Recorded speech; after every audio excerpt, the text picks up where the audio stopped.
The CIA claims torture works. Now, they're talking about physical torture. Now, no touch torture is a whole new topic, a whole new category. Most people don't believe it's happening. You'd be tortured in your own home. No one will believe you. But this is torture, and I want there to be no doubt about it. This is torture, destruction of life, and destruction to misery for all these people. And it's a war crime. It's a crime against humanity for sure. But I really came out to speak because I'm disgusted that this is being done to my own citizens.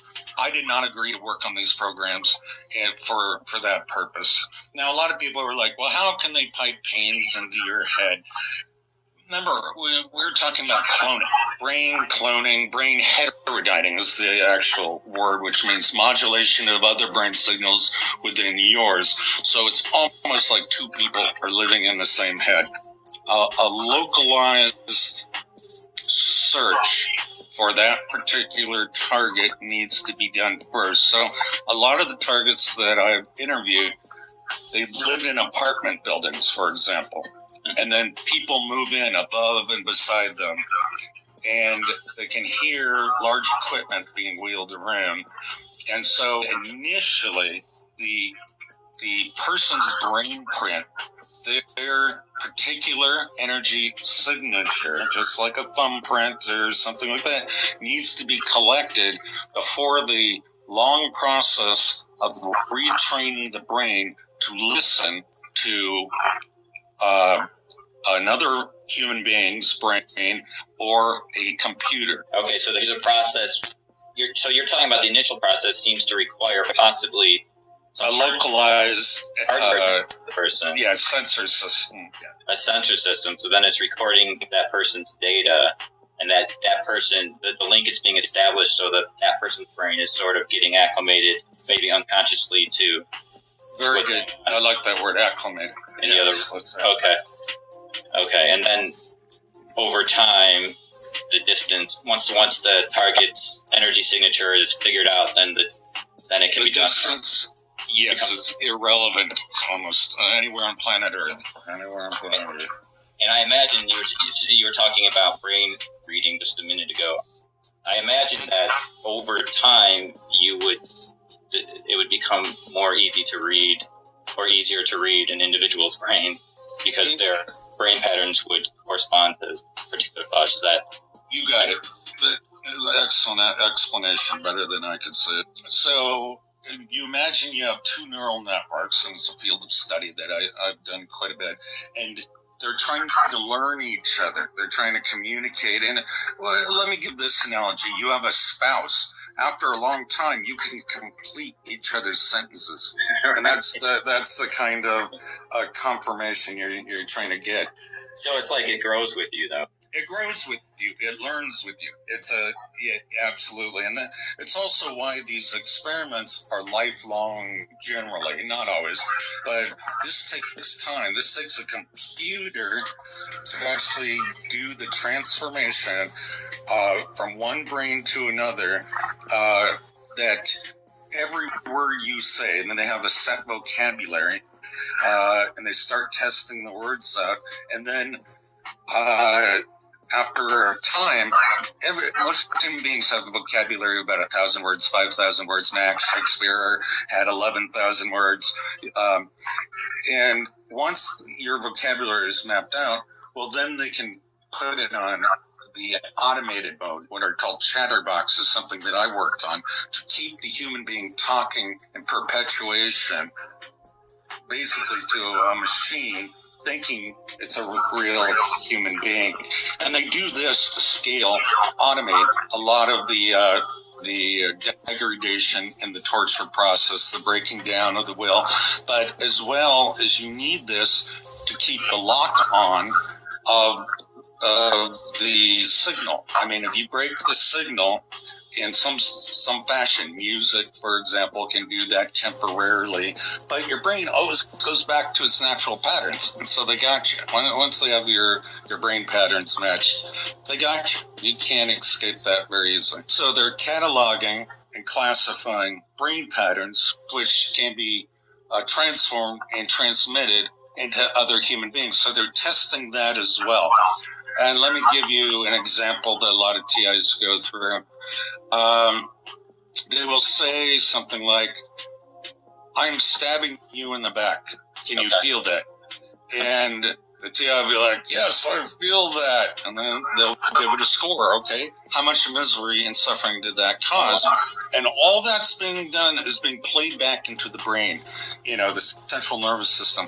It's not an actual physical touch.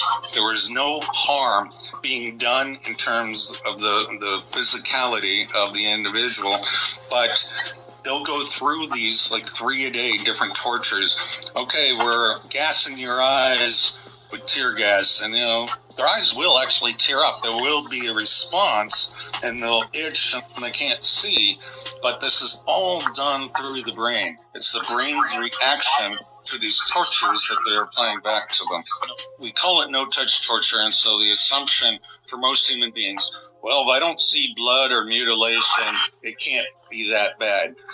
Well, what the brain perceives is far worse than that. In fact, the pains are amplified, sensitized, and are extremely vulnerable to these circuits being stimulated. You got to remember, this is called offensive information warfare technology. So it's just like hacking a computer. You are trying to crash that computer. You're trying to crash that human being.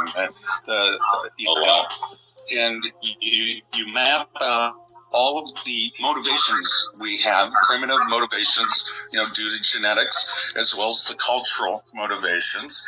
And then you try to manipulate them by messing with those buttons. And that can include altering emotions, which are very important to our behavior. And so they call these emotional signature clusters. And you can read them quite clearly. This isn't classified information. But it's interrogation and torture has a lot of purposes.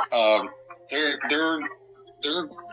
trying to grasp all sorts of data from how effective can we make them kill each other themselves to can we make them do stupid stuff like wrap their cat in tin foil, make them think that the energy's coming from there. I have one interview I had.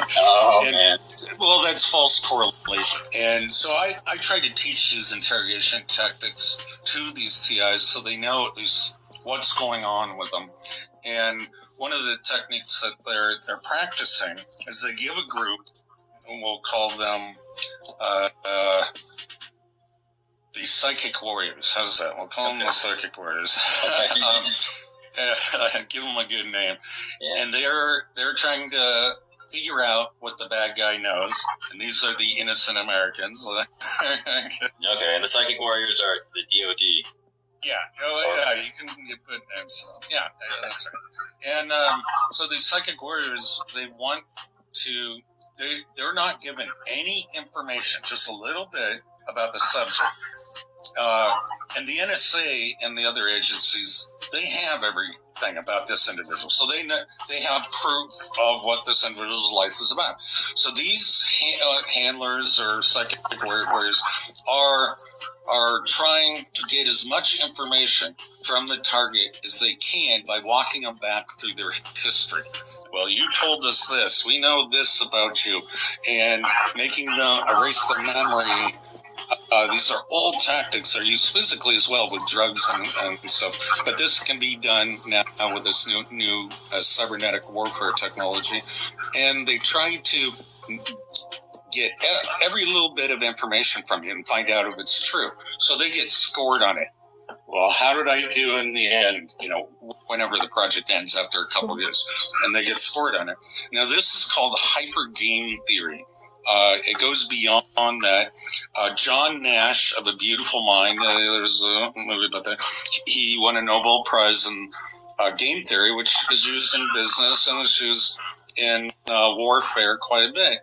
Well, it's gone beyond that to hyper game theory, and Professor Dartmouth has a paper published. People like to understand the mathematics of that. And it's the basic gist of it is to see how do you make someone walk down a certain path. So you're playing a chess game, a multi-dimensional chess game. How do you make a rational player go down to walk them to their death, or walk them into jail, or commit a crime? And so they want to see, out of all these people who are targeting, okay, the first logical thing they do is go to the police. Well, the police can't help you. They're going to give you a lockup and 72 hours and a psych ward. Then they go to the FBI, and there are only maybe a few FBI agents that know about this. So this isn't within their classification. And so they do what they're supposed to do, and they write petitions, and they try to write the congressman and president stuff. And what they're doing is they're figuring out, how do you shut all this information down? What are people going to try so we can shut it down? And this will never be exposed or released. Yeah, especially if we're talking about doing it without putting someone in a scanner or putting electrodes on their head. Yeah, exactly. This is over the entire population. And so they're increasing this, and a lot of people won't believe me, and that's fine. But they're increasing this. They are scaling this technology to the entire population. And so it's going, when people are awakening, they'll find out that 1984 did happen. We're actually further ahead